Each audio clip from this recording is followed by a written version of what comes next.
So I watched a movie called Genesis. New Sci-Fi just came out this year. I'll give most sci-fi a chance because sometimes I find you give a sci-fi movie a chance, sometimes it'll really surprise you. This one didn't. It wasn't particularly good. It did some things well. So the premise, there's a war. One side uses a really fearsome weapon and makes the surface of the earth uninhabitable. So everyone's kind of scrounging, living below the earth in these little pockets, and to try to save humanity, they decide they're going to build a robot and give it artificial intelligence, and it's going to be called ABEL. So a lot of biblical references in this. I'll get to that later. Now, what it does really well, it clearly doesn't have much of a budget, but I thought they managed to squeeze out some pretty good visuals, and in particular, the android they build.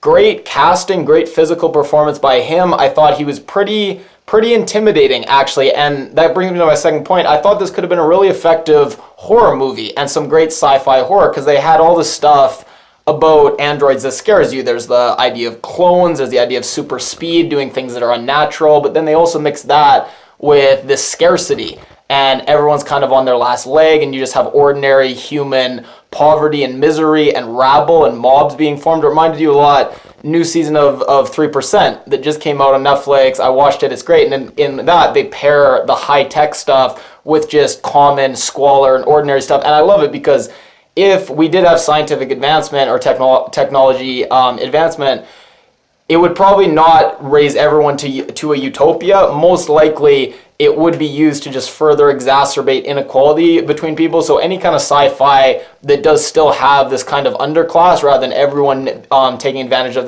the new technology, I really do like that. And we see some different elements. We see some mobs being formed. We see someone getting burned alive. So again, as a horror movie, and in the thrilling sequence towards the end, they had a great thriller song playing. It was very unpredictable. You didn't know, some aspects were predictable, but towards the end I wasn't quite sure which way it was going to go, so there was suspense. So I thought this could have been a really effective horror.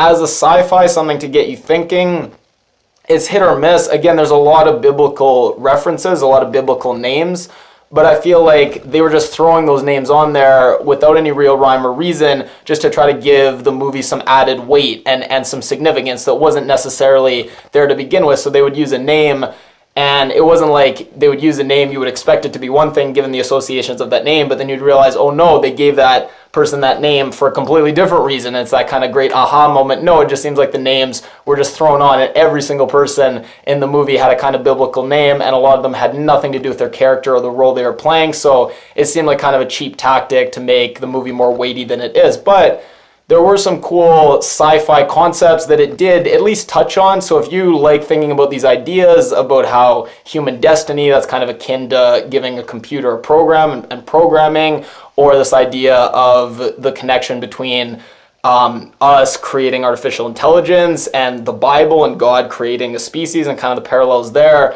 this movie will get you thinking. But again, that's a lot of stuff you're doing on your own, and the movie's not really spelling it out. If you're a fan of hard sci-fi and sci-fi that actually makes sense and is logical, you're gonna hate this movie.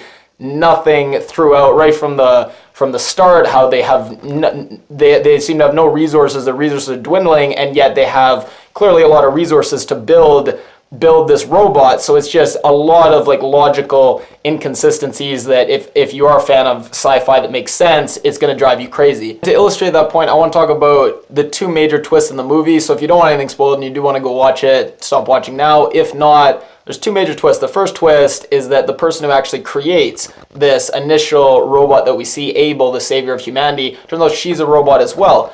Now, I don't think this twist makes sense. It's very cliche, but I do like how it gets you thinking about this idea of us creating things that could create. And this is a big thing with artificial intelligence, this idea that it's one thing to just create something, it's another thing to create something that can create another thing, and then it's a feedback loop, and eventually you talk about singularity and things like that. So it gets you thinking about stuff, even if the twist doesn't make sense. And then the ending scene, where it reveals, and there's all these different androids that have been built. Again, I didn't understand it. I didn't think it makes sense who built all these androids. Nonetheless, I thought it was a very, very effective visual and mood in the song that was playing. I thought it could have been a little better, but I really did like just that image and that feeling that it evoked when the camera panned back and you just saw all of this army of androids that had been built. Again, even if it didn't make logical sense. So I'll end the video there. If you need something to make sense, or if you're looking for anything original, going to be disappointed if you just